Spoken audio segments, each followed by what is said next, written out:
السلام علیکم۔ میں اپنے موسٹ رسپیکٹڈ سر خواجہ مظہر نواز صدیقی صاحب کی مشہور زمانہ کتاب پہلا قدم میں سے ان کی بہت ہی مشہور لکھی گئی کہانی گڑیا آپ لوگوں کی نظر کرنا چاہوں گا۔ میری امی جب مجھے ڈانٹتی تھیں تو وہ تب انہیں سمجھانے لگ جاتے، دیکھو ابھی بچی ہے، ننھی سی تو ہے، اسے مت ڈانٹا کرو۔ بچے خوف میں مبتلا ہو جاتے ہیں اور ہر وقت سہمے رہتے ہیں، آگے نہیں بڑھ پاتے۔ زیادہ ڈانٹ ڈپٹ سے بچوں کی شخصیت پر منفی اثر پڑتا ہے۔ مجھے دن میں کئی بار امی سے اپنی غلطیوں اور کوتاہیوں کے ساتھ ڈانٹ پڑتی تھی اور وہ ہر بار دلائل کے ساتھ مما کو قائل کرتے۔ میری امی مجھ پر چیختی یا چلاتی تو وہ پھر کہتے، کیوں اس معصوم پر شور و واویلا کرتی ہو، چیخنا بند کر دو۔ پھر ان کے درمیان جھگڑے کا آغاز ہو جاتا، یہاں تک کہ میری خاطر وہ امی سے بول چال بھی بند کر دیتی۔ امی ان سے معذرت کرتی، تب جا کر صلح ہو جاتی تھی۔ میں اپنی امی سے جب کوئی فرمائش کرتی کہ امی جان مجھے فلان چیز لے کر دیں، وہ تب بھی ڈانٹ دیتی۔ وہ کہتی کوئی ضرورت نہیں اس چیز کی، گزارا ہو رہا ہے نا تو پھر ٹھیک ہے بس۔ پھر یوں ہوتا کہ میری وہی فرمائش وہ پوری کرتی۔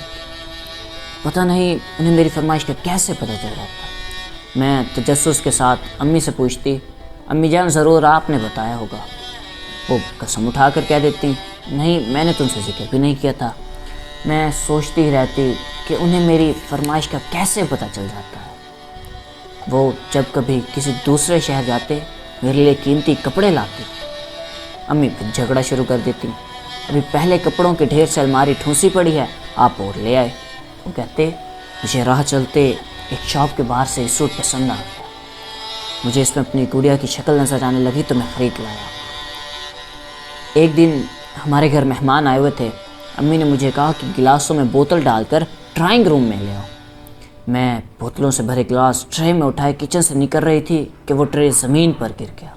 سارے گلاس ٹوٹ کر بکھر گئے اور کرچی ہو گئے۔ بہت ہی قیمتی گلاس تھے۔ ابو نے منظر دیکھا تو بھاگتے ہوئے فوراً میرے پاس آئے اور گلاسوں کے ٹکڑے جمع کرنے لگے۔ مجھے کمرے میں بھیج دیا۔ مما ٹرے گرنے کی آواز سن کر باہر آئی تو غصے سے آگ بگولا ہو گئی۔ امی سمجھی کہ گلاس میرے ابو سے ٹوٹے ہیں۔ مہمانوں کے جانے کے بعد امی اور ان کا بہت جھگڑا ہوا، ان کی آپس میں بول چال بن گئی۔ امی ان سے نہیں بولی۔ میری امی کا مزاج ہی ایسا ہے کہ وہ ہمیشہ سے دوسروں کے ساتھ درست لہجے اور سخت رویے سے پیش آتی ہیں۔ ایک بار میں کیچڑ میں لپٹے چپل پہن کر واش روم میں چلی گئی۔ سارا فلش اور واش روم کیچڑ زدہ ہو گیا، مجھے پتہ بھی نہ چلا۔ جب امی واش روم گئیں تو کیچڑ دیکھ کر ان کا پارا چڑھ گیا۔ انہوں نے انتہائی غصیلے لہجے میں پوچھا، واش روم میں گندی چپل کے ساتھ کون گیا تھا؟